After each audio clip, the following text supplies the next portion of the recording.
Hey, what's up? Have you ever met someone who was more like a snake in the grass, or a rat, or a cockroach, or maybe something a little bit more positive, like someone who had golden retriever energy? I've met a few of these types of people, and it got me thinking that the animal kingdom is very diverse. There's a lot of different animals, there's a lot of different insects, but when we look at people, we often just think people are people. But my take on it is that there is an animal kingdom within the human species. So you'll find that people have figured out what works for them to survive in the environment that they're in. Whether that means they have to be a snake, a mosquito, a lion, a turtle. It might not be obvious, but I think it's there. And yes, part of it is adaptation. Part of it is probably exploitation. Part of it is probably, sometimes when you're pushed into a corner that you don't want to be in, it's the same thing for an animal. They'll do something that may not be in their nature, but when push comes to shove, I think most animals try to survive.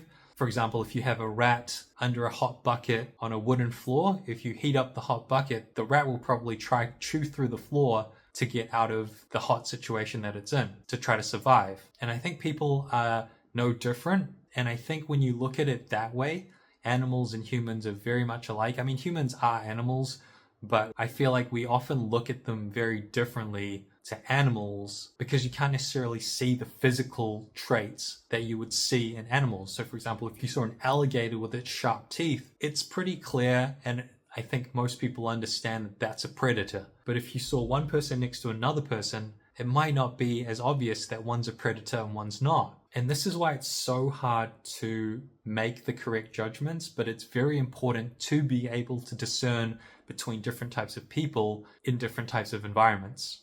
I'm sure there are plenty of worse examples in this, but for example, thinking someone is your friend, meanwhile they're trying to exploit you or take advantage of you, that's obviously one that you'd like to be aware of so you could prevent. Now, all of this to say that if you go with that concept and if you look at the animal kingdom, no animal is necessarily wrong. I mean, I'm sure as humans, I'm pretty sure we could live without mosquitoes. And there's probably some exceptions in some cases for sure, that if you look deep enough, you could find very compelling arguments. But for a simple example, let's say a lion hunts a deer. Is the lion in the wrong? Should the lion have not killed the deer? Or is it just that animal's nature? Do we give it a pass because we know that's the animal's nature? But also, if you go a layer deeper, you have to ask yourself, if the deer could do the same thing and the deer could eat the lion, hunt the lion and eat the lion, would the deer actually do that? So it's very interesting when you start to make these comparisons,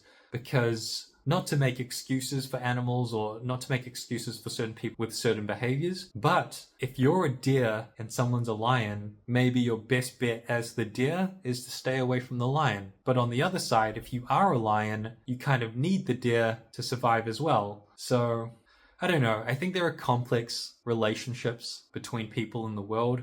I think there are complex dynamics. And I don't know if it's because of that or another reason, but I think we do need more care and judgment because it is harder to discern between people versus animals. Thanks for watching. Curious to know if anyone else has made similar types of comparisons or if they've come across certain types of people, how they dealt with those dynamics and whether they were the hunter or the prey. Yeah, thanks for watching.